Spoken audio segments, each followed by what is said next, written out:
So there are lots of different problems here, but what has happened is an orthodoxy has taken over British institutions in the same way as it's taken over European institutions. And that orthodoxy believes in mass migration, multiculturalism, toleration of Islamism, and we've seen appalling cover-ups of grooming gangs in Britain. Girls as young as 12 being systematically covered, and no national inquiry. It's been covered up. So there is a group of people who have essentially taken over our institutions with a particular worldview, and they don't want to be challenged.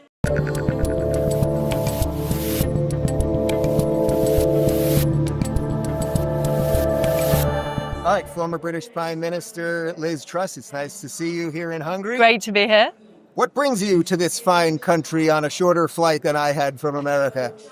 We have a big issue in Britain, which is our traditional British liberties are under threat, in particular free speech. Yeah. And what we want to do is work with our allies across Europe, across the world, including the United States, to restore what made Britain great. And that's why I'm here, to talk about that, to promote that, to get support for that agenda.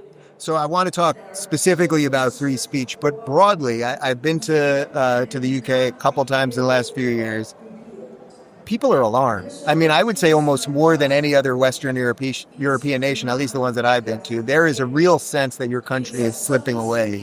What level do you think this is at this point? It's at a very severe level. And I believe unless there's change in the next few years, it could become irreversible. We've got a major problem with mass immigration.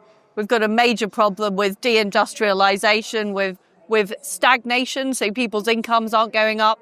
They're seeing their towns and villages change, their cities change. Things are getting worse. But we have a very powerful status quo, a very powerful establishment that doesn't want the radical change that our country needs. So it's a very serious situation we're in. So let's deal with the borders and immigration first, because that seems to be top of mind. And here we're in Hungary, a place that closed their borders, and they're paying the price from a European Union perspective. I talked with Balázs Orbán on stage. They pay €1 million a day to the European Union just because they keep their borders closed. It's quite absurd, frankly, from an American. What do you do? I mean, not only do you have illegals in the country, but you also have a lot of legal people that seemingly don't want to adopt the British values that you're talking about. So there are lots of different problems here, but what has happened is an orthodoxy has taken over British institutions in the same way as it's taken over European institutions. And that orthodoxy believes in mass migration, multiculturalism, toleration of Islamism, and we've seen appalling cover-ups of grooming gangs in Britain. Girls as young as 12 being systematically raped, and no national inquiry. It's been covered up. So there is a group of people who have essentially taken over our institutions with a particular worldview, and they don't want to be challenged, which is why we're seeing free speech being suppressed, because they don't want people to know just how badly wrong it's going. And I think all of these problems are connected. So mass migration is putting pressure on housing costs, which means that Brits aren't able to start a family. They're not able to buy a home because it's too expensive. That's creating a population crisis, which then creates a demand for more migration. You've also got a left-wing ideology in terms of things like net zero, which is making British energy very expensive. So our energy costs in Britain are 4 times what they are in the United States. So all of these things are compounded, and people feel that things are getting worse, and they can't even say what is wrong. So they can't even complain about the grooming gangs or speak out about what happened in Southport, because they're literally fearful of getting arrested. Right. And that is what we've seen. So what do you do at the cultural level first? So when you talk about the Islamization problem, I mean, I walked around London. It does not, from an American perspective, we think it's all Downton Abbey. It certainly doesn't feel like Downton Abbey if you walk around London anymore. It just feels different now. So what do you actually do? Well, what you have to do is, first of all, you have to restore justice to our justice system. So at present, we have a 2-tier system, where if you tweet, is getting worse. If you tweet something, you could be put in jail. But if you're found abusing children, you might not be jailed. I mean, it's a ludicrous system. So what we need to do is restore accountability. And a similar thing has happened in Britain that happened in the United States, which the deep state, the unelected bureaucracy, accumulated a lot of power, particularly under Tony Blair. He gave more power to judges, more power to so-called independent bodies. Those bodies have now been captured by woke ideology, by extreme Islamicism, by the sort of multicultural human rights lobby. They said, we don't really care if you're British or if you're Afghani, you've got the same rights in Britain. The British public don't agree with that. They believe that if you are British, those are the people the government should be prioritising. So all of that has to be changed. And the way to change it is to do what President Trump is doing in the United States. Win an election. Well, once you've won an election, you need to take on the institutions. So in the same way as President Trump is taking on Harvard, a new government needs to take on the culture in British universities, the culture in the British civil service, the culture in the BBC, because the policies that we've been talking about, those are not things the British public support, but at present, politicians can't change them because the power is held by the bureaucracy. So that's what's got to change. So what's going on with the Conservative Party in your country right now? It's a little hard to figure out, do they have the wherewithal to do Well, what I discovered when I became Prime Minister back in 2022 is the Conservative Party would not back me up to take on the establishment. I faced a massive push against my policies from the Bank of England, from the Treasury, from all of the bureaucracy, because they wanted to carry on with net zero, they wanted to carry on with high taxes, they wanted to carry on with high spending. And there were too many people in the Conservative Party who didn't want to take those people on. That is the problem with the Conservative Party, and it's why we left office after 14 years in government with record immigration, with the highest taxes for 70 years, because those MPs were not prepared to take on the establishment and reverse the policies Tony Blair has done. So it's a bit like the rhinos in the Republican Party. They went along with the establishment. They went along with things like transgender ideology, with net zero, the environmental extremism. They went along with all of those policies. So what has now happened is because a massive vacuum has been left, you've got Nigel Farage and Reform have filled that space. Right. And I think the Conservative Party is in a very difficult position unless the only way the Conservative Party can save itself is to say, we're not going to be this party that just goes along with the status quo, that goes along with the gradual Islamification of our country, with the net zero policies, with the human rightsism. We're going to leave the ECHR. We're going to repeal all the Tony Blair laws. We're going to make the judiciary accountable. We're going to stop. We're going to leave. We're going to get rid of the Human Rights Act so we can deport illegal immigrants. Unless the Conservative Party take that type of line, they are finished, in my opinion. Do you think there's any reason to believe that they will? It seems like the Reform Party and Nigel have taken whatever the energy would have been there. It seems like that's what's driving Nigel. That is definitely what's happening at the moment. I mean, the next election in Britain is in 2029, so it's a long way off. So things could change. Yeah. Suddenly the Conservative Party could wake up. But I feel like I was the person with the defibrillator trying to get the Conservative Party to wake up and say, look, if we don't change course, this is what I said in 2022, if we don't stand up against the transgender ideology, if we don't stand up against the net zero stuff, if we don't start getting our economy going, we will be finished. That's what I said in 2022. They didn't want to listen. Rather than listening to me, they decided to boot me out of office because they didn't want to hear the truth. In 2024, we then got the worst election results since 1834. And now things are getting even worse because they've still got their hands over their ears. And you've got the British public is so frustrated. If you go around Britain, you will find huge frustration about the direction our country is going in. Well, one of the interesting things that I found walking around London, this is just a few months ago, where I just saw it just did not feel like old London to me. I started asking some people, well, where is everybody? Where are the people that I'd consider British? Well, they're in the pubs. They're in the pubs in the afternoon. And whoever's on the streets, don't quite seem like the Londoner of old.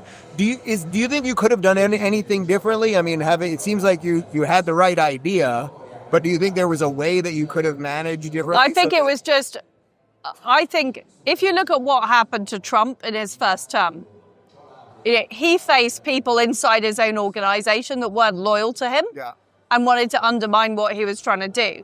I faced that on steroids, to be honest. Yeah. So Conservative MPs who were disloyal and wanted Rishi Sunak to become Prime Minister, but also the bureaucracy that were, leaking, briefing, undermining what I was trying to do, including the Bank of England, who were actually responsible. And they've since admitted that 2/3 of the market movement that took place was down to them. So I think it is pretty impossible to make the type of change I was trying to make without replacing the senior levels of the bureaucracy. So that's what I've learned. And probably, was I able to do it with that makeup of Conservative Party? No. There just weren't enough true believers on my side. That's the situation. So I faced, the type of situation that President Trump faced in his first term, of finding there just weren't the people who were willing to stand up and fight. Do you think it has to happen sort of all at the same time with the European countries? Like, do you think that the UK and France and Germany and Holland, that they all have to reset at the same time? Because or can it happen sort of separately? So what I hope is that Trump is the first domino, and that we're going to see that domino across Europe. Right. I think like we have it here to the backdrop of these explosions. Well, definitely in Hungary, and we're also seeing that in Italy. I think Britain will probably be the first, because we have a first past the post system. So if you do get 350 MPs with backbone, you can deliver the change Britain needs. It is possible. Whereas with France and Germany in particular, I think it's harder in a proportional representation system. So from what I see, I think Britain is most likely to have a Trump revolution first. Or maybe I'm just wishful thinking, I don't know. Maybe that's what I want, but... Well, maybe we need a little wishful thinking, right? Well, I think we need hope, and that's, you asked me at the start of this, why am I here? Because I want to meet fellow conservatives who want to shake things up, who know how badly wrong it's going in Europe. And we need to work together, because the left work together. If you look at the World Economic Forum, the Soros Network, the IMF, all of these organizations... You gotta give the devil his due. They're doing horrible things, but they know how to do it. And they have huge resources, they have huge money, they have huge sway over the mainstream media. That's another thing we need in Britain, is a much more developed independent media to take on the mainstream media. It's been a pleasure, and I wish you luck. Thank you. Very nice to see you. If you're looking for more eye-opening and worldly conversations, make sure to dive into our international playlist. And if you want to watch full interviews on a wide variety of topics, watch our full episode playlist, all right over here. And to get notified of all future videos, be sure to subscribe and click the notification bell.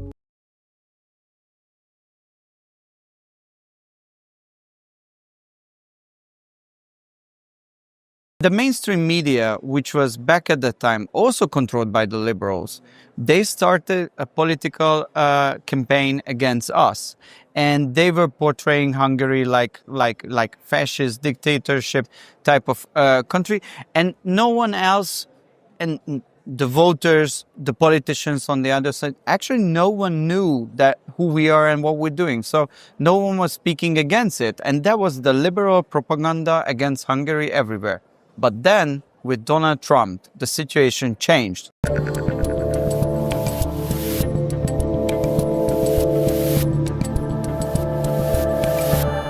Okay, Balázs Orbán, political director for Prime Minister Viktor Orbán. Every time I've interviewed you, I have to point out you are not related unless something has happened in the last... No, everything is unchanged. Still not married in the family yet. It's funny, when I see you now, we've been doing this for a couple of years. It seems like it's like seeing an old friend. We've both put on beards over the years. Yes. You've gone a little more rustic than me. We chatted a bit last night, and one of the things that you mentioned that I think we're going to talk about on stage in a few minutes, and then again later tonight at the Danube Institute, is how the country of Hungary is so misportrayed by the mainstream media. And as you know, that's something that I really focus on from an American perspective. And you guys played a montage, or CPAC played a montage at the beginning, just with some of the ways that Viktor Orban and country are perceived. And it's rather extraordinary, even though it's kind of old hat for us because we've been through this game. Yeah, it's true. I think, when I think how the situation was looking like 10, 15 years ago, I remember that it was very hard to explain for us Hungarians who we are and what we are doing, because we have a very special language. It's only 12 million people on earth is speaking this kind of language, and you don't know the cultural and the linguistic context. You have no idea what's going on in the country. So it's very hard to explain to the foreigners what's going on. But and the mainstream media, which was back at that time also controlled by the liberals, they started a political campaign against us. And they were portraying Hungary like fascist dictatorship type of country. And no one else, and the voters, the politicians on the other side, actually no one knew that who we are and what we're doing. So no one was speaking against it. And that was the liberal propaganda against Hungary everywhere. But then with Donald Trump, the situation changed, because I think American and people and many Western European people realized when the liberal media started to spread lies on Trump, they realized that, they are lying on this issue. So start seeing it in one place, and next thing you're seeing it. And then they realized that if they're lying about Trump, it's possible that they are lying about Viktor Orban in Hungary as well, and they are lying about many things. And people started to be curious about what's going on, and this is why we are very happy to have so many Americans who are here, and they have field experience what's going on, and they can broadcast a different context, which is closer to the truth than the liberal one. The media compilation they showed beforehand, I mean, the things they were saying about Hungary and about your prime minister, it's exactly the same stuff. It is exactly the same playbook over and over. Interestingly, you mentioned at an event last night that we were at the Roger Scruton Cafe, which there are several of here, great conservative thinker who unfortunately is no longer with us. But you mentioned there that right next door was a communist and Marxist cafe in this place that we are told is authoritarian and has no dissent, that quite literally next door the Marxists have their own cafe. The bar is was anyone there? Was anyone? The bar is called Red Ruin. So that's yeah. And they live next to each other. So you have dissent here. There are people who are not happy with the government, and they're in jail. And there are many people. But we try to convince them that it's the best decision to support the government. But if we are not able to convince everyone, we still can convince the people that even if you dislike the government, there are some important civilizational issues which is not about party politics.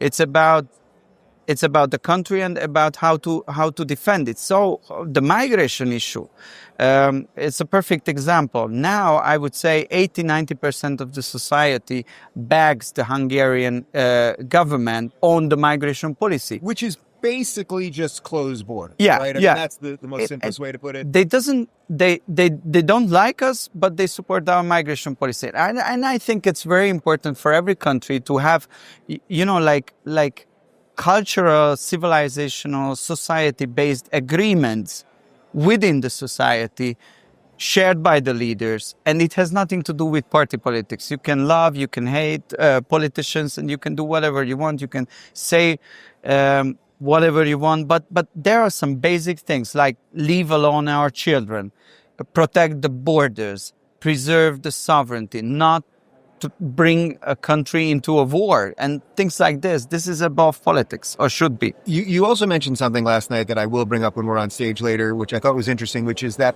in some sense what you're suffering from right now is a function of your own success. That because you guys have done this right, as it pertains to the border, you're obviously at odds with the European Union. Your economy basically is doing well, especially to the backdrop of what's happening in a lot of other Western European nations. That at some level, the electorate kind of doesn't realize that things could be significantly worse. Yeah, and this is why this is why it's very important for us to have the foreigners who are here in Hungary, and they are explaining to the Hungarian public as well that guys, this is unfortunately not the case in every country. So politicians are persecuted, people are persecuted based on their comments, their tweets, their political opinions. The migrants are on the street, and it can happen in Germany. There was no politician, or in France, who was saying back in the time 20, 30 years ago that, guys, what's going on 30 years forward, it will change our country, so we should rather stop it now. No one was saying it in those big countries, and people, I think, would love someone who is telling them the truth. So this is why for us it's important to have our friends here in Hungary and explaining to the Hungarian audience what's going on, and things unfortunately can be much worse. So we have to be able to defend our values. And would you have ever thought years ago that Hungary would become sort of an epicenter of freedom the way that it is? I mean, you're a country of, I think, 9.7 million people. You just mentioned only 12 million people worldwide speak your language. Yeah. And yet you really do seem like the European epicenter of freedom. America is sort of the world epicenter, and you guys are the satellite in this part of the world. We talked a lot about this with the Prime Minister, and he many times said it publicly as well, but also many times told me that, you know, our job is not to save the world. Our job is to save Hungary. So it's like we don't want international attention. It's like we just want to have a government which helps the nation to thrive. This is the only important part of the job. But what happened? The attacks came from outside. And we realized that if we are only focusing on domestic issues, then we will lose the battle, because they will destroy us from outside. And they have the power, they have the media, they have the sanction regimes, they have the political pressure, they have the NGOs and everything. So this was the point where the Prime Minister said that we have to create a system which is helping us to defend the country. And on this level, we have to engage in international politics and have the conservative, right-wing sovereigntist forces all over the world. So since this is one of 3 events that we'll be doing together, I'll save the rest of the questions for later. Let me ask you one other thing for now, which is, so when people look at a small country that has its borders under control, that has competent governance, what is the biggest external threat? The things that you just mentioned, what is the biggest thing? That you could be sanctioned by the European Union, or that they can hamper your ability to trade? What would you say is the biggest threat from sort of like what we call the globalist order? I give you one example. We are already under sanction by the European Union because we are defending our borders. The Hungarian government has to pay €1 million per day because we are not opening our borders. So it's a sanction which is operating every day against us, and probably so they can fund propaganda against you. Yes, end up funding your own. Yes, exactly. And you know what is going on? What happened with the war in the last 3 years? Prime Minister Orban was saying that there is no solution on the battlefield. The sooner we get back to the diplomatic track, it will be better for everyone. But the European leaders were pushing to another direction, and it caused a massive destruction and the negative consequences on the field of energy, on the field of inflation, on the field of general stagnation, what you experience in Europe, are affecting the Hungarian people. So the biggest challenge for us now is, it was mentioned by the Prime Minister, how to deliberate Brussels, how to regain the control, because now it's controlled by a globalist machinery, and they are using everything what they have against the nation states and the national governments. It's not democratic at all. It's the opposite of democracy, what is going on there. So if we want to preserve Hungarian sovereignty, then we have to be part of the European cooperation of the nations, but also defend the country from the Brazilian liberals. You will continue this on the main stage. Thank you very much, Dave. My pleasure. If you're looking for more eye-opening and worldly conversations, make sure to dive into our international playlist. And if you want to watch full interviews on a wide variety of topics, watch our full episode playlist, all right over here. And to get notified of all future videos, be sure to subscribe and click the notification bell.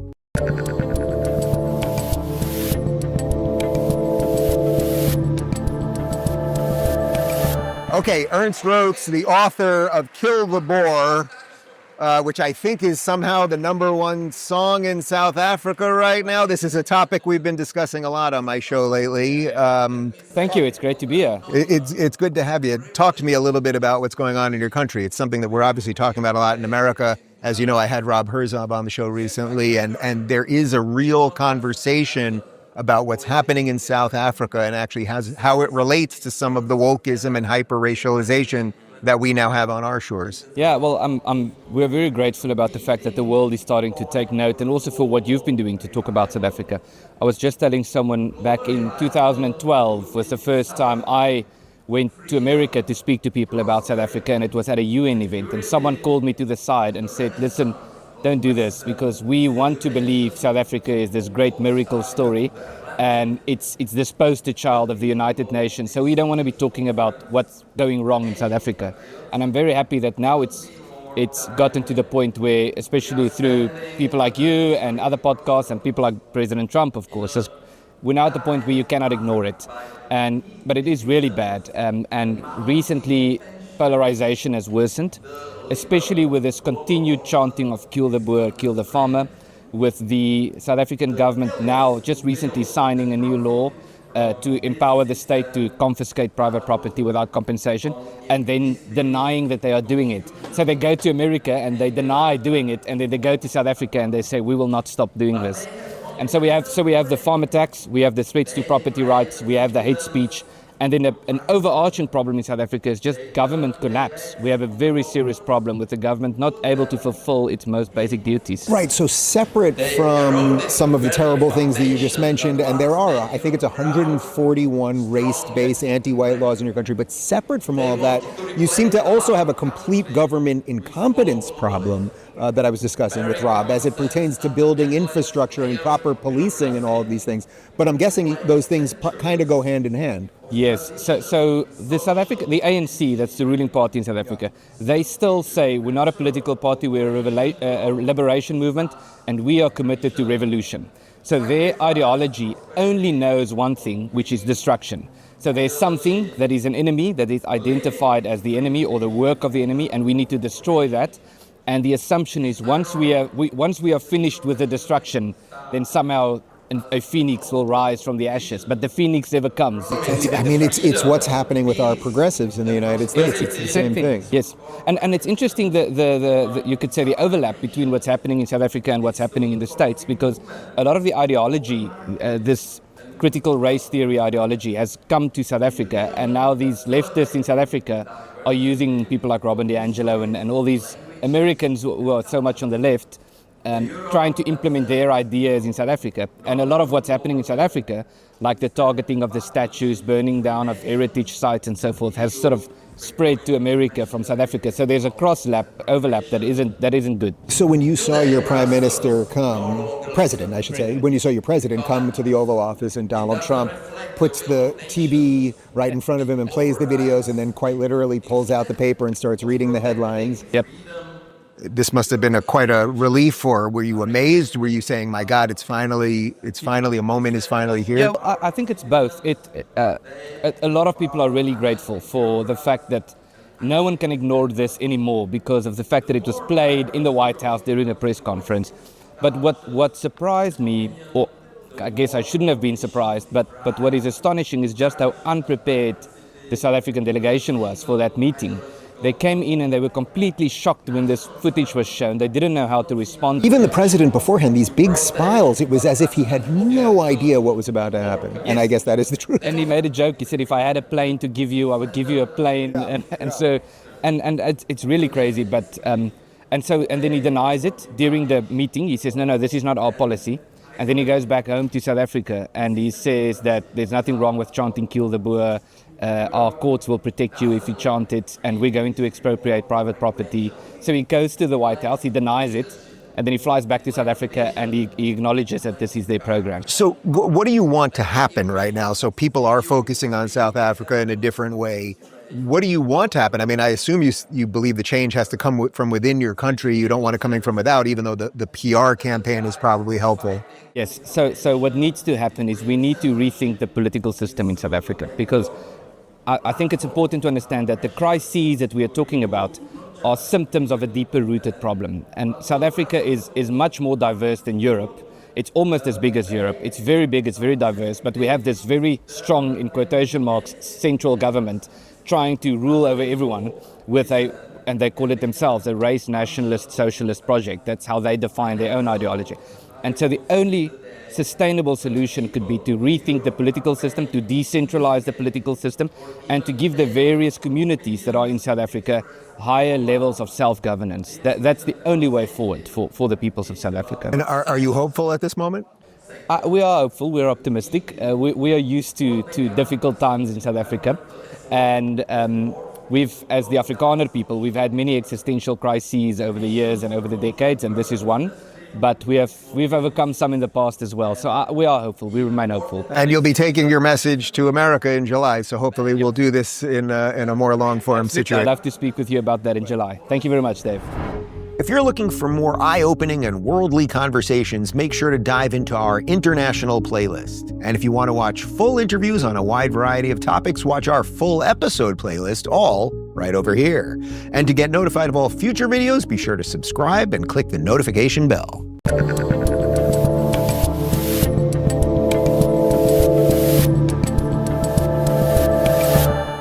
All right, guys, I'm Dave Rubin. This is the Rubin Report. Happy almost birthday, America. It's July 3rd, 2025. We are live streaming on Rumble, YouTube, and Locals. Subscribe, blah, blah, blah.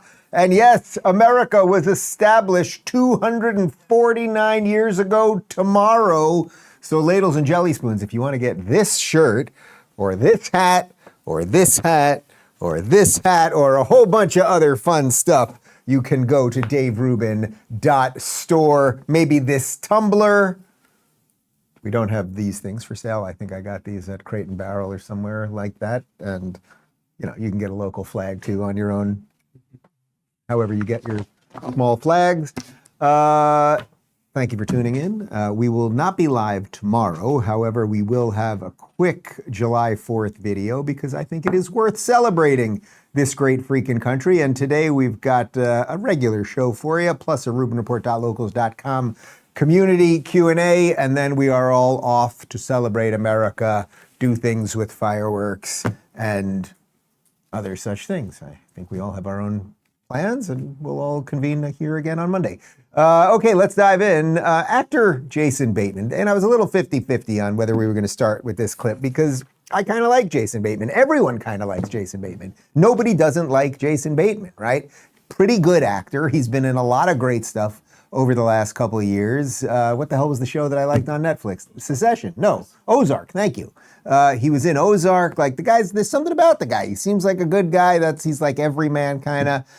He went on Nicole Wallace from MSNBC, who I'm pretty sure is snorting Ozempic. Apparently she's got a podcast too, because there's more podcasts than people. And he went on her podcast to bash Trump supporters. And I thought the only reason we're going to do this clip, because I know it doesn't really matter what celebrities say, but I thought there's something about it being right before July 4th, that there's still this set of people, despite all of the cultural changes that have happened in this country, that still don't get it and still think that they have to teach more than half of the country how to be, and that we're still the bad guys and everything else. And I just thought it was sort of disappointing, but an interesting, I guess, look at how they kind of still view us. At what point, if ever, do you think the story would change from reporting on the outrageousness of Trump and his actions, his decisions, his words, and instead move to the people that have voted for him twice? And I know that goes back to the whole story of deplorables, and like as soon as that happened, everyone just backed off and don't ever talk bad about, America and the 80 million. But he's never changed. Like, he's always been the same. He didn't do a 180 and dupe everybody when he got to the White House. It's the people that have put him there and then put him there again that really deserve a great deal of responsibility and a talking to. I'm sorry, and I say that with love. They are our neighbors, as I said before, and I know that they are deservedly aggrieved and whatnot. But there's another way to do it. There's somebody else in the Republican Party that can look after your issues. If it makes you sick to vote for a Democrat, great, vote for a Republican. Tons of my friends are Republican. Like, I have no issues with Republicans. It's this extra step that I think is so unnecessary to follow blindly. So you can see why I wanted to show it to you, because there's still this confusion with a certain set of people. Like, I have no problem if you vote for Republicans, but just not that guy. Just not the guy that can actually win. Just not the guy that can actually change things. Just not the guy who's going against the entire system and proving that it's not infallible. Can't you just, if you voted for Mitt Romney, that would be better, or John McCain, that would be better, or just some mealy-mouthed nothing Republican that will end up as a co-host on MSNBC, that would be fine. So so he has Republican friends, but I guess the question would be, well, do you have any Trump supporter friends? And do they ever explain to you why they voted for Trump? And you're right, Donald Trump has never changed. You might want to give him credit for that. Donald Trump is not like the normal politician who says one thing and does another. Donald Trump has a 40-year track record of saying basically the exact same things on all of the big issues and now actually going through with them. I would also say, man, like, again, I don't hate you, Ozark. It was good. I just think this is so misguided that you could still be in Hollywood where you're supposed to be producing entertainment for everybody. Ozark was a great freaking show. But why? So why would you be on this political talk show to alienate half your fan base? Like, it's one of those things where these guys, they start becoming more and more political, and then it's all you can see. It's like the Hulk. What's his name? That horrible actor, the Hulk, Mark Ruffalo. It's like every time I see him now, it's like I don't see him as the Hulk or any of the other characters that he is. I just see him as that awful socialist buffoon. Like, these people become so overexposed, it starts ruining the art. There's that age-old question, can you separate the art from the artist? And I think it's becoming harder and harder to. And I would also say, Bateman, don't worry about it, man. We checked. You're worth a cool $50 million. Like, you're probably saving a little money on top of maybe you're going to have to pay a little bit more because the illegals you have doing your landscaping might have to be legal, but I think you're going to be basically doing okay with some of that tax money you're saving. Here's one more from the podcast. Do you think Trump would have gotten the same number of votes if the people who voted for him had access to, or the curiosity to seek out and find, the truth? Because they're not getting the truth over on Fox. This $780-some million lawsuit is proof of it, So, and that was just one issue. So what do you do about that? Nicole Wallace has a podcast called The Best People. Irony is dead. Bateman, again, like, okay, you may not like Fox News. Fox News is one channel. The machine has ABC and NBC and CNN and MSNBC and the New York Times and Washington Post, and we can do all of that thing. So you're upset that there's one kind of mainstream thing that is a counter narrative, like the idea, he says that these people don't have access to or curiosity to seek the truth. Well, I don't know, do they have a remote control? Do they have a button on their phone that might allow them to see other things? And sometimes people, maybe you're the one that's a little bit confused. I mean, it's the thing that you seem to be defending that has lied about everything from COVID to very fine people. I'm not going to do the list as I always do, but I will just show you a compilation of the things that Jason Bateman tunes into as they lie and lie and lie and lie. We could have done COVID. We could have done very fine people. In this case, the border. We have a secure border in that is a priority for any nation, including ours and our administration. The border is closed. The border is secure. We agree that the border is secure. It is my testimony that the border is secure, and we are working every day, day and night, to increase its security. It would be wrong to think that the border is open. It is not open. And I just want to be very, very clear about that. Very clear. Our borders are not open. And when it comes to the border, we've taken action. We've taken action by getting record funding to do. So those are your guys, man. Like, those are the Democrats who then use the news organizations that you seem to like more than Fox News to launder those lies.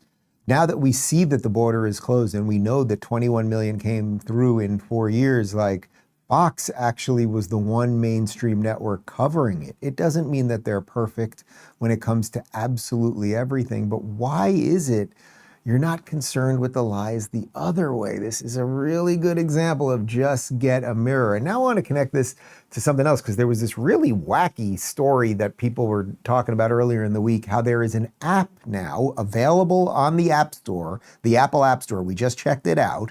That CNN was promoting on their network that literally helps people expose where ICE agents are. So you can tell people who are illegal, watch out, ICE agents are there. That seems like there's probably some legal issue there. I don't know exactly how it got into the App Store. It sounds like a whole bunch of problems, but now here's some more info on this app from CNN. Joshua Aaron has worked in and around the tech industry for around 2 decades. He built his first app, a blackjack game, at computer camp when he was 13. His newest app is designed for a very different purpose: to let users alert people nearby to sightings of immigration and customs enforcement agents in their area. IceBlock currently has more than 20,000 users, many of whom are in Los Angeles, where controversial large-scale deportation efforts have taken place.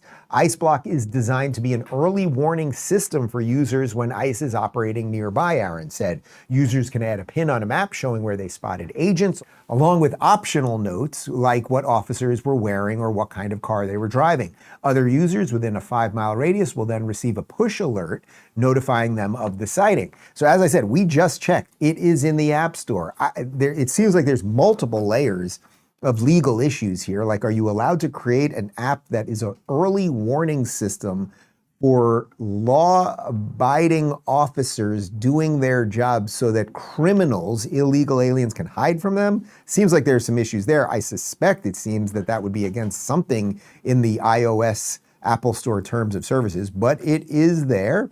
And look, we can have a debate around the free speech as it pertains to all of that and all of those things. But I would say we can all see why there's something a little fishy there, because it's also like, okay, if you're warning people where they are you also maybe warning people where they could go find them and harm them, et cetera, et cetera? Anyway, this was being promoted by CNN, and Trump and Kristi Noem were asked about whether they would consider prosecuting people involved in promoting the app. And Madam Secretary, CNN yesterday pushed an app that lets you track where ICE agents are. Tom Homan was saying that perhaps CNN should be prosecuted for that as obstruction of law enforcement. Your response? Yeah, we're working with the Department of Justice to see if we can prosecute them for that, because what they're doing is actively encouraging people to avoid law enforcement activities, operations, and we're going to actually go after them and prosecute. Yeah, so look, again, I don't know the exact legality around that, but if you are promoting people's ability to evade law enforcement doing their job that they're supposed to be doing, and then there could be some other bad stuff attached to that, well, they're going to have the DOJ look into it. And now it turns out that Attorney General Pam Bondi is going to have the DOJ looking into this guy, Joshua Aaron, the creator of IceBlock himself. Obviously, our ICE agents, all of our federal agents who are working hand in hand on these task forces, our federal agents from the Justice Department could be injured. He's giving a message to criminals where our federal officers are, and he cannot do that. And we are looking at it. We are looking at him, and he better watch out, because that's not a protected speech. That is threatening the lives of our law enforcement officers throughout this country. And shame on CNN. I just saw that for the first time when you showed it, that they're promoting that app. That's shame on them for doing that. That could hurt our law enforcement officers who are out there protecting them, protecting all of us every single day. Look, so we'll see where this thing shakes out. But once again, I think it just illustrates the broader point, which is that CNN and most of mainstream media, the stuff that apparently a guy like Jason Bateman is watching, that it really is way more activism than it is journalism. It's one thing for the app to exist. Again, I don't know all the legality around that. I leave that to the DOJ and Pam Bondi, and okay, they can all fight that out.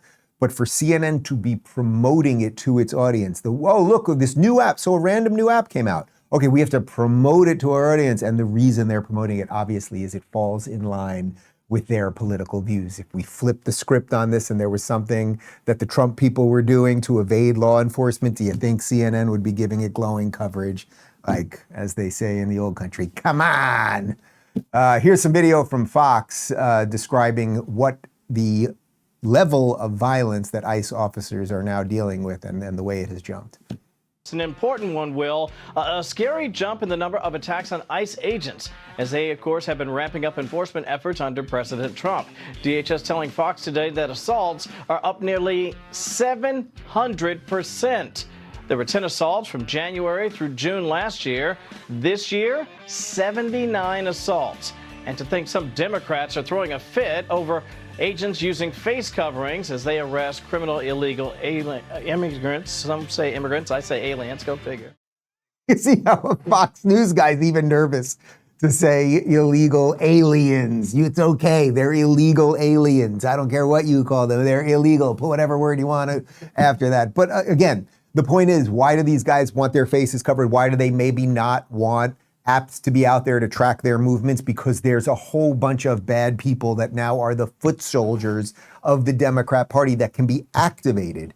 When these it's interesting, the protests. We have protests for weeks every day, then they stop for a while, then they start up for a while, then they stop. It's all coordinated. So would you want, if you were an ICE agent, would you want an app out there that would allow them to track you? Oh, and that you should be forced to take your mask off when then they can figure out where you live? Obviously not.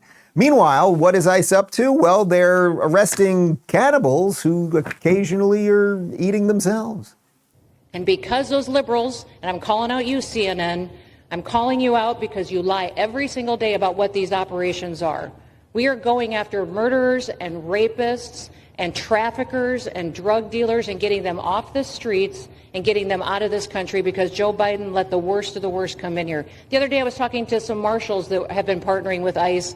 They said that they had detained a cannibal and put him on a plane to take him home. And while they had him in his seat, he started to eat himself. And they had to get him off and get him medical attention. These are the kind of deranged individuals that are on our streets in America that we're trying to target and get out of our country because they are so deranged they don't belong here. And they shouldn't be walking the streets with our children. And they shouldn't be living in. All right, look, who am I to judge if you're just a run-of-the-mill cannibal? Okay, you eat a person every now and again. But if you are such a high-level cannibal that you're literally like, what time is it? Ooh, that wrist does look good. And then, like, that is commitment. That is, how did Trump even sit there without laughing through that or throwing in one of his comments or saying, but cannibals eating themselves on the plane, could we cut ICE a little slack here? By the way, you know, if you're eating a human, do you know what you're supposed to have with the human? Fava beans and a nice Chianti. Here's Tom Homan. Like 300,000 missing children under the last administration. We're out looking for now because, again, we found thousands of them. 300,000. Some of the children were we found with their family, perfectly safe. They just didn't respond to call-ins or they went and took off because they didn't want to face the consequences of the immigration court. But we rescued some victims of sex trafficking. We rescued some victims on forced labor. We found children working on ranches and chicken farms, not going to school, but enslaved labor in the United States of America. So that was the whole nexus of the last administration. And sex traffic to pedophiles? Oh, absolutely. Absolutely. We found some in sex trafficking. I mean, I think 2 weeks ago, we rescued a 14-year-old that was already pregnant, living with adult men. I mean, try to think of the level of stuff that we're finding out now. And it's sort of like what I always say with the algorithms. It's not the stuff I know they're doing. It's the stuff we don't know. Like a 14-year-old who is pregnant, living with a bunch of men, like obviously sex trafficking across the board, indentured servitude, kids working on farms, all these things. Why do the Democrats never care about any of these things? Why is it only, again, Jason Bateman, I would pose this question to you. Why is it you're never concerned about those things?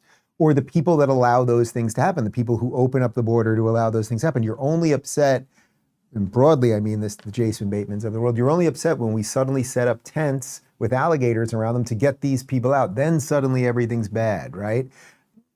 Like, just try a little harder. I think we can get you there, Bateman. I really do. One guy that we may not get there is, and we haven't talked about him in a while, is Alejandro Mayorkas. who, of course, was in charge of the border. And, well, he may end up in jail. Why hasn't he been arrested yet? Obviously, you guys are cleaning up the mess that was made deliberately for the past 4 years. And so people want accountability. It's great to see that the border is secured, and it's great to see the state level cooperation. But I guess I would ask you, why hasn't he been held accountable, or anybody really? Well, pardons were given out by to many people, and they shouldn't have been given out. Like the Unselect Committee of Political Thugs was given a pardon because they destroyed all of the information from 2 years of hearings, and they should be arrested, but they were given pardons. Was he given a pardon, Mayorkas? Was he not? I don't believe so. Well, I'd take a look at that one, because what he did is it's beyond incompetence. Something had to be done. Now, with that being said, he took orders from other people, and he was really doing the orders. And you could say he was very loyal to them, because it must have been very hard for him to stand up and sit up and, talk about what he allowed to happen to this country and be serious about it. So he was given orders. If he wasn't given a pardon, I could see looking at that. In fact, why don't you take a look at it, Kristen? All right, so first off, that's just a great answer by Trump, because first off, he asked about the pardons, right? Because you can't prosecute somebody that was given a pardon. And we know the Biden administration, as most outgoing administrations do, they pardon all sorts of people, and it's all sorts of political favors and everything else. Biden's happen to all be done by auto pen, except Hunter Biden, which sort of makes you think, I don't know, a little conspiracy around that. He had to do one himself, because maybe they are going to break the story on the auto pen. But okay, if there was no pardon as it pertains to Mayorkas, which I do think is right, it's interesting that Trump said, well, he was taking orders from people, because that is right. Does it all end up on the foot at the desk, basically, of Alejandro Mayorkas? Like, he was horrible at his job. It all happened under his watch. We played a million clips over the last couple of years of all the times he went on the show saying it's not happening, or maybe it is happening a little, or we're working on it, and blah, blah, blah, blah, blah. But he was taking orders. Now, the thing is that taking orders is not an excuse, because that was the excuse that the Nazis used. Do you know that during the Nuremberg trials, all of the Nazi officers and officials and lieutenants and everybody, well, they always said, I was just taking orders. And at some point, that does not count as an answer. So look, I don't know that anyone ends up in jail for all these things. It's sort of like Fauci. Like, there are people that have done terrible, terrible things that intentionally abused power, or were horrifically negligent, or some combination thereof. My guess is Mayorkas doesn't end up in jail, but he should be embarrassed to show himself in public going forward. One guy who shouldn't be embarrassed to show himself going forward is Stephen Miller, who's just doing a bang-up job, I would say, explaining things on a legal front for the Trump administration. Here he is talking about how they have basically got illegal entries to zero, something that Mr. Mayorkas did not do. When President Trump came into office on January 20th, the United States had endured the largest wave of illegal immigration in human history. Not just American history, human history. And within just a few days, President Trump, through his strength, leadership, diplomacy, and vision, achieved the most secure border anyone in the world has ever seen. When we recently went overseas to the NATO summit, I had senior staff in foreign governments come up to me and ask me how he achieved the Trump miracle on his border, and could that be replicated in their countries. For individuals who don't work in this space, to have 0 successful illegal entries in an entire month should be an impossible achievement. There's a 2,000-mile border with one of the poorest countries in the world, and you have open travel from 150 countries into Central America and South America. There are 2 billion people in the world that would economically benefit from illegally coming to the United States. And through the deployment of the military, through the deployment of novel legal and diplomatic tools, through the building of physical infrastructure, through the empowering of ICE and Border Patrol, and the entire federal law enforcement apparatus, President Trump achieved absolute border security. And now, once this legislation is passed, he will be able to make that with those resources permanent. In short, he said decline is a choice, and Trump chose not to decline anymore. They didn't need anything. They didn't need executive actions. They didn't need a bipartisan bill. They needed absolutely nothing to close the border.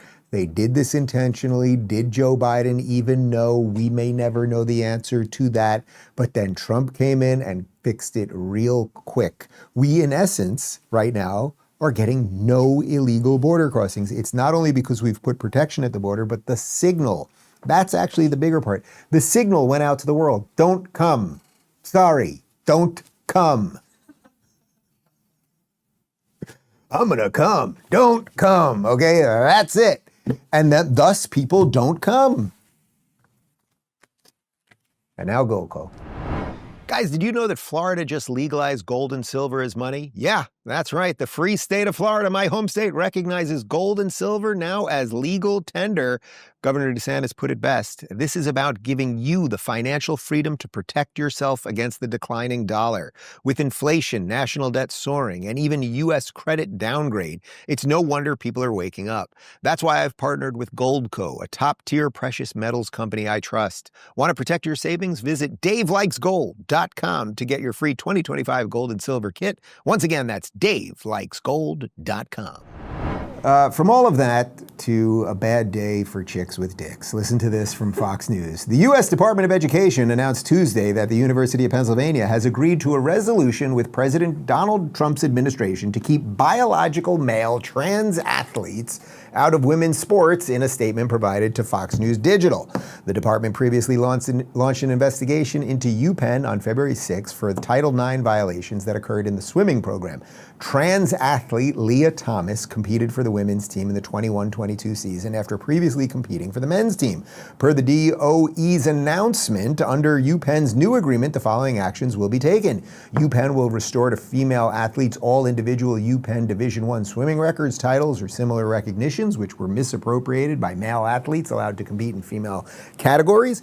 UPenn will issue a public statement to the university community stating that it will comply with Title IX, specifying that UPenn will not allow males to compete in female athletic programs or occupy Penn Athletics female intimate facilities. The statement will specify that UPenn will adopt biology-based definitions for the words male and female pursuant to Title IX and consistent with President Trump's executive orders defending women from gender ideology extremism and keeping men out of women's sports. UPenn will post the statement in a prominent location on its main website and on each of its websites for women's athletics. UPenn will rescind any guidance which violated Title IX, remove or revise any internal and public-facing statements or documents that are inconsistent with Title IX, and notify all staff and women's athletics of all such rescissions. And UPenn will send a personalized letter of apology to each impacted female swimmer. UPenn also released a statement acknowledging the agreement and suggested changes to its swimming records will be made. Okay, so look, this is obvious. It is good, it is just, it is right. If you are for women, you should not want men competing with them. No one cares what you do as an adult, if you want to dress a certain way or do whatever the high hell you want to do with your body, but it shouldn't come at the cost of young women athletes. Title IX was put in so that women would have access to sports so that they could compete in their own facilities and in a way that was equitable to them so they weren't getting crushed by guys. And then this guy, Leah Thomas, comes in, and Leah Thomas, we still believe, I don't know this for a fact, but several people, this is what it says online, he still has a wang. So he has a wang, which, as you know, it's the Connor theory, he was using as a propeller to speed past these chicks. And one of the ladies that he beat is a spectacular young woman who I know a little bit, Riley Gaines, and here she is on Fox News talking about her vindication. Your reaction tonight, historic news from UPenn.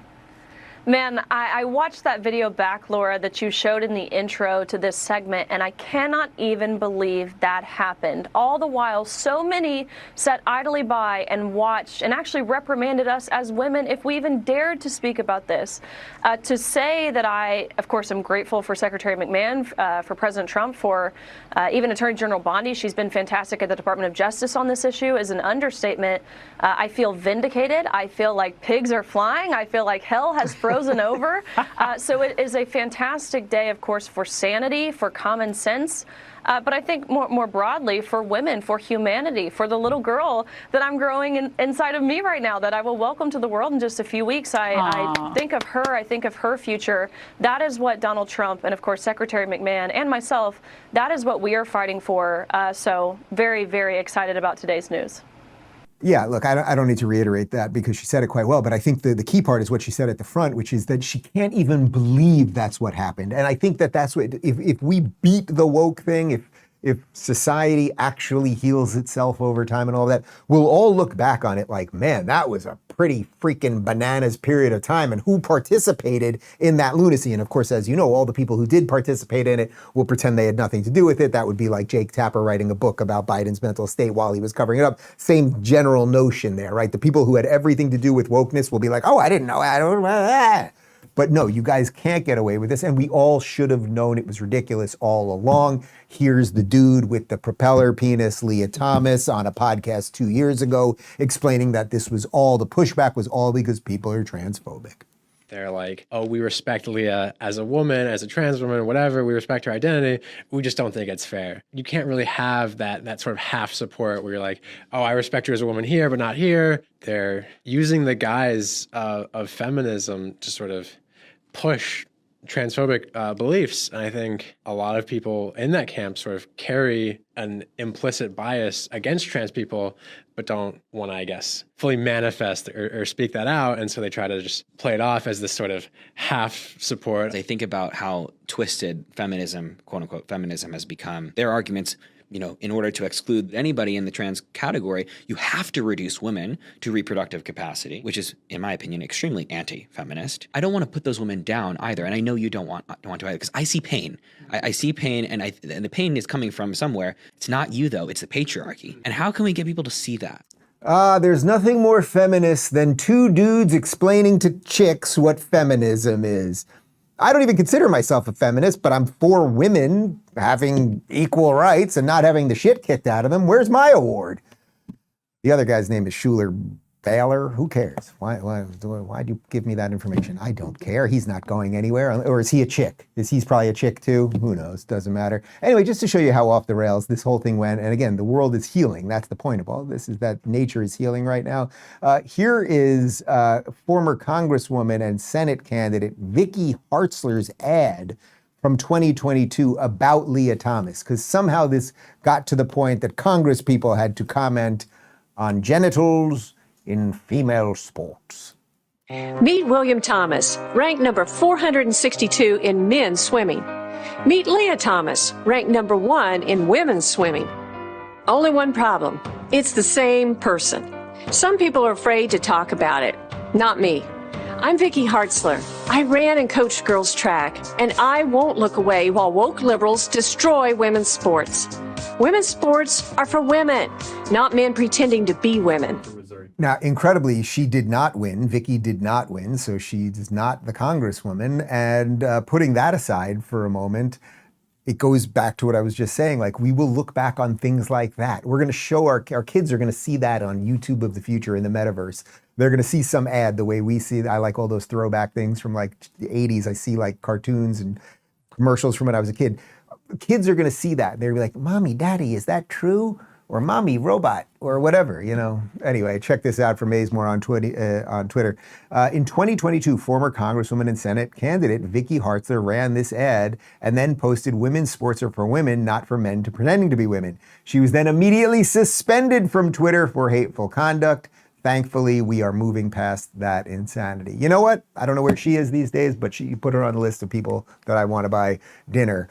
But the good news is not just happening at University of Pennsylvania. Listen to this from Eric Daughtry. Huge news. Stanford Medicine has now terminated its transgender surgeries for children following pressure from President Trump's administration. They are the second major California provider making this move. The children are being saved. Wins like this are monumental. So again, my position, whatever the high hell you want to do as an adult, if you treat me with respect, I might even use the gender pronouns you prefer. Like, I can work all that through in an adult conversation and everything else. But I will not lie about biology, and I certainly will not pretend that just because a 5-year-old who's been brainwashed thinks they are something, and then you allow, as Jordan Peterson calls them, these butchers to come in and basically ruin these young people's lives. And now we know there's this huge detransition movement. And again, this is the earth healing. Let's talk about 1775 coffee for a moment, and then a Rubin Report.locals.com community Q&A. What if your coffee didn't just wake you up, but actually made you feel sharp, focused, and ready for the day? This is what sets 1775's Peaberry coffee apart. These rare beans, grown high in the Bolivian mountains, are hand-picked at peak ripeness. They deliver smooth, concentrated flavor with no acidity, no jitters, and no crash. Try it now. Go to 1775coffee.com/Rubin and use code Rubin for 15% off. It's coffee that earns its place in your morning. BB Gillison says, why is no one talking about the Republican candidate for New York City Mayor, Curtis Sliwa? So, Curtis Sliwa, for those of you that are from New York of a certain age, wise old age of 49 like I am, you may remember Curtis Sliwa. Curtis Sliwa was part of the Guardian Angels, and we used to see him on WPIX Channel 11 all the time. And basically, we did a little checking on it. I wanted to get it right. The Guardian Angels started. It was a volunteer organization. They wore their kind of bright red jackets. It started in around 1979, and they would go on the subway, and they would just make sure that things were safe. When New York City was bad, this was pre-Giuliani, they were vital in keeping the streets and the subways safe for other people. Curtis Sliwa has been on the radio for years there in New York, and he's like a true New Yorker. You listen to the guy talk, he sounds like a New Yorker. I think the reason people aren't talking about him that much, and I think we're going to get him on the show. He just followed me on Twitter, so I'm going to send him a message. The reason people aren't talking that much is because it is very, very difficult, if not impossible at this point, for a Republican to win. So the question is, if Mondami is bad, let's say all of you watching this agree that he's basically bad, but the Democrats have the base of the city. Well, then if Eric Adams is against him, and now Sliwa's there too, Eric Adams is going to run as an independent, Sliwa's there too, and maybe there'll be a couple other little names that get involved. You gotta basically bring all those people together to stop Mondami. So the question is, how much attention? I think a lot of people in the media are sort of bouncing around this notion, like, what do you do with a guy like Sliwa? Decent, he's a good guy by all estimation. He cares about New York City, probably right on most of the issues. But if he can't get there because he's a Republican, then do we just have to back Eric Adams, the guy who ushered in so much of this nonsense, who's just pretty terrible himself, but he's not a completely psychotic jihadist communist? New York City will have to figure it out. AK Glacier Girl says, did you explore other parts of New York State? If so, any favorite areas? Well, I went to college upstate New York, SUNY Binghamton. Went to the big Syracuse Carousel Mall, one of the biggest malls in the country. I mean, most of my life, I grew up in Long Island. I was born in Brooklyn, grew up in Long Island, lived in New York City most of my life. So it was mostly in that New York City metropolitan area. Had a lot of family in Jersey too. We went up to Buffalo. My brother went to SUNY Buffalo. They got the big waterfall over there. And I like Florida. It's pretty good. I like the Gators, Alcatrazes, that kind of thing.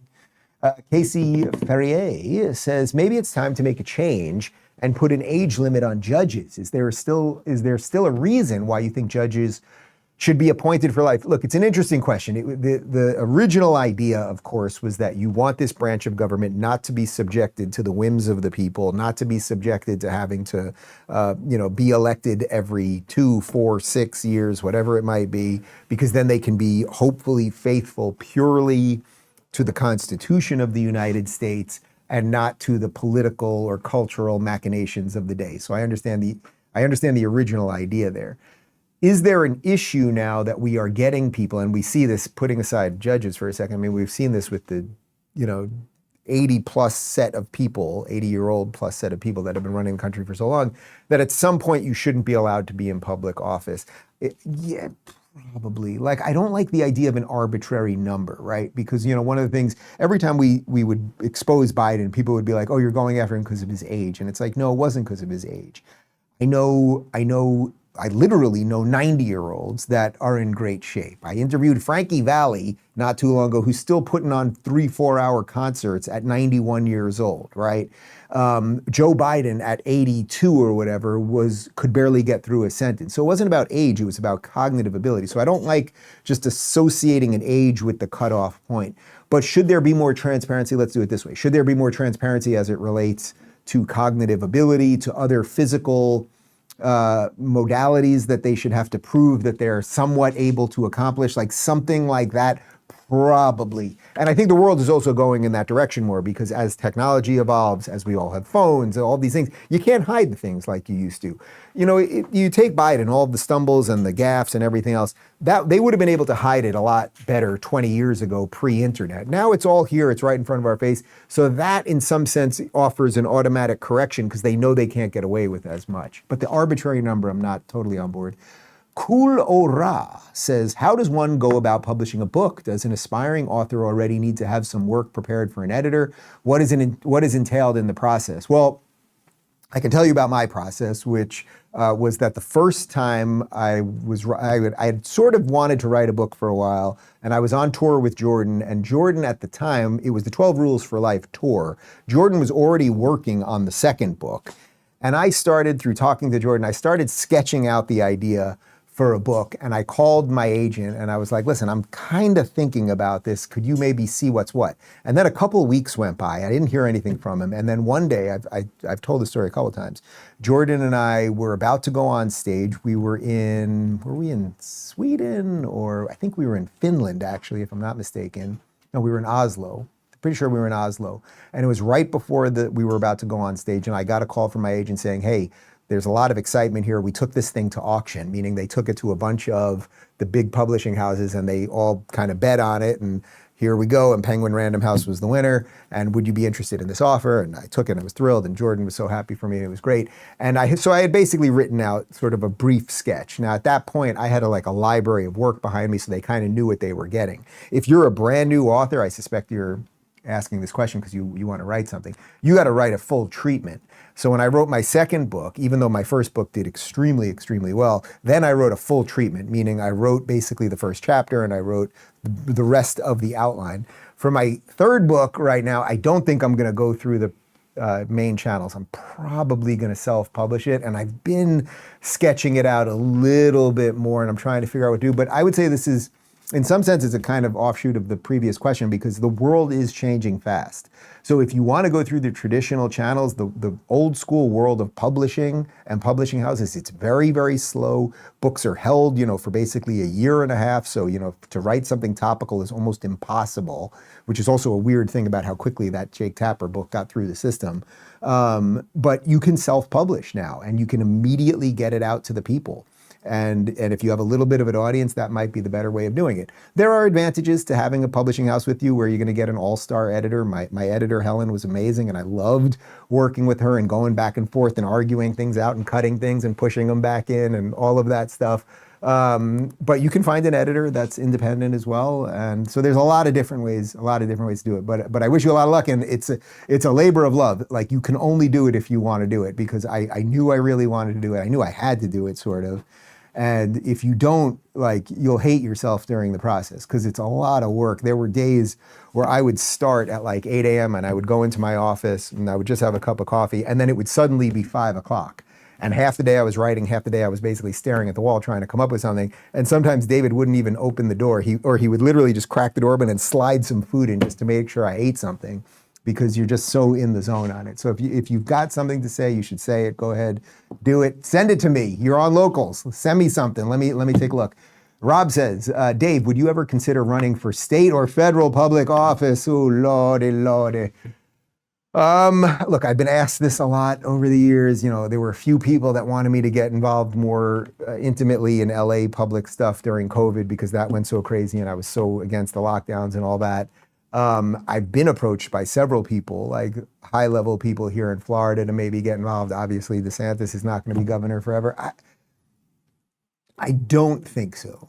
I love what I'm doing, number one. That's number one. Number two, I think I'm affecting things, actually. Not only do I enjoy what I'm doing, but I think I'm affecting things and helping, hopefully, people see through some of the BS and get involved in their own way.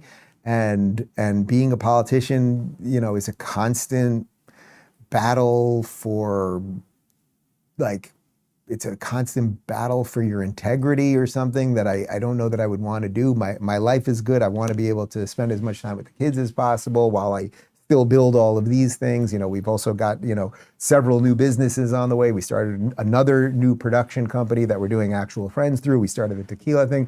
So I'm just doing a lot of things, but to affect politics, I think I can affect it more from this side. But I would also say never say never. You never know. Rumble Premium real quick, and then a couple more questions.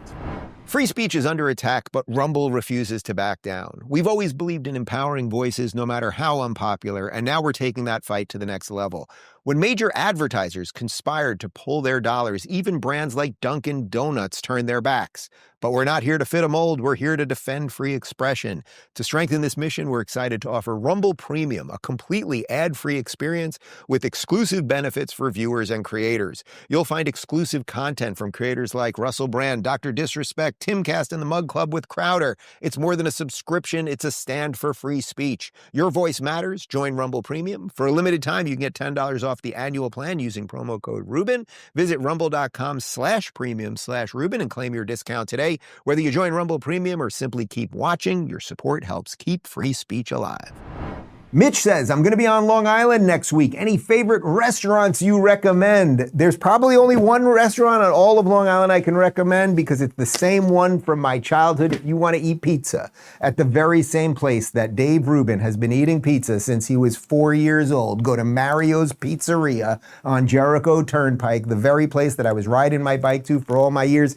When I was going there, literally 1980, 81, they had the original Miss Pac-Man in there. That's how old it was. Old school. It was they probably had 8 tables. It was just like an alleyway like this, the old school, red and white checkered Italian tablecloths, and pizza was probably 75 cents. And if we'd get a couple sodas, we could maybe get a quarter. You could give them the cans back. You'd get a quarter. We could play a little Pac-Man. I think later on, what else did they have? There was something with a ninja. I don't remember what game that was. But they expanded over the years. They took like 2 or 3 more restaurants that were right on either side of them, and they've been going strong forever. And the pizza is the one thing when I go home, like, man, I want a slice of Mario's Pizza. So if you make it, Jericho Turnpike, Mario's Pizza. Tappy Chef says, any super fun plans for July 4th? Are the boys into fireworks, or does Clyde cower? Well, Clyde goes bananas with fireworks. So we're going to give him, you can give him some treats to calm down, but they barely work. And we're not too far from the water here, so there's just an endless amount of fireworks, and Clyde's just going to have a rough couple hours. What are you going to do? He's also in the cone at the moment. He had a little thing removed, so it's going to be a tough couple hours for Clyde. The kids love fireworks, absolutely love fireworks. They've only seen them a couple times, but they love like clouds and planes and helicopters and all of that stuff. So I'm not exactly sure what we're doing. I mean, we're gonna have some pool time this weekend and we'll do some barbecuing. It's hot here right now, so you got to figure out some things that aren't outdoors. Probably do something with my sister and some of her kids, and just celebrate this the greatest country in the history of the world. Mark says, what does Dave of 2025 tell the Dave that was hawking tickets to his own shows on the streets of New York? Oh, man. I mean, I guess Dave of 2025 would tell that guy, listen, it's going to be okay. Because there were a lot of days out there where for hours we used to bark. That's what we called it. You'd stand outside for an hour before a show handing out tickets. I did it 6 days a week. 2 hours a night for 2 different shows, so an hour a night per show for years and years. And we did it no matter the weather. It did not matter. Snowstorm, burning hot, we'd be out there. It just did not matter. And we would do it. And you'd often, for the show itself, you'd make no money. Maybe you'd get a beer if the club was being nice. Eventually, I opened a couple of clubs myself. I guess I had that industrious thing, and a few comics and I opened some things, and we started making a little scratch, which was great, and we would get more time on stage. But a lot of it just sucked, and it really sucked back then. I would have to put on 2 pairs of socks and double pants to go do stand-up because it was so cold out there. I remember one time I was standing on 51st and Broadway in the middle of the craziest snowstorm. And I had an old, this was early on with cell phones. I had an old candy bar, Nokia. I think they called it a candy bar, like black and white. You could play Snake on that thing. Old phone. And I remember my phone rang, and I gloves, and it's hard to even pick up the phone. And it's my roommate, Mike. And he goes, Dave, turn around. I was like, what? He goes, turn around, you're on the news right now because they're doing a report from Times Square saying that nobody should be outside and everything's closing. And I see you out there standing there with the tickets, because that was the corner that I stood on with the tickets. Like, that's what we used to do. We'd perform in front of 3-4 people, sometimes broken AC and things, dripping with sweat. So what would I tell that guy? I would say it all worked out. It all worked out. Like, it was worth it, I guess, is what I was telling him. And the funny thing is, I look back on them now. When I go, I usually only go back to New York City to do Gutfeld, and the Fox studio is just 2 or 3 blocks from where I used to hang out all the time and where I'd be handing these tickets out. And I walk there all the time, and I'll sometimes just stand on that corner that I used to stand. I usually post a picture in Locals. And to me, it's like the good old days, which that really tells you something about life. I guess if you do it right, you aim at something, and if you kind of get towards that thing, you'll be able to look at the struggle and be like, oh, that was the good old days. That was the good old days. When me and Bob, we had $5 between the two of us at the end of every night, and we'd split a turkey sandwich at the dumpiest deli ever. But it's somehow, that's the good old days. Life's weird, I guess, is what I would say. Final question. Christine says, what will the team do in August? Well, I'll have a little bit more about my August adventure as we get closer. And we're doing something super cool this year related to the show, which I kind of hinted. I'll give you a little more hint right now, but it is AI related. And August is going to be like no other August we've ever done. That's one thing, show related. Anyone want to say what they're, well, Phoenix is going to Los Angeles. Freak. What are you, and Joseph's going to Los Angeles? Connor, please tell me you're doing something. You got to go some Arizona, Colorado. That sounds all right. Joey's going to Greece. That's pretty good. Christy, you going anywhere in August? Where? She's going to Miami Beach. I give you all a month. A month, people. Go do something, for God's sakes. Thank you for watching, everybody. Have an absolutely wonderful July 4th. Happy birthday, America. And we're going to put up a quick little July 4th video for you tomorrow. No big show, and we'll be back on Monday. Ciao.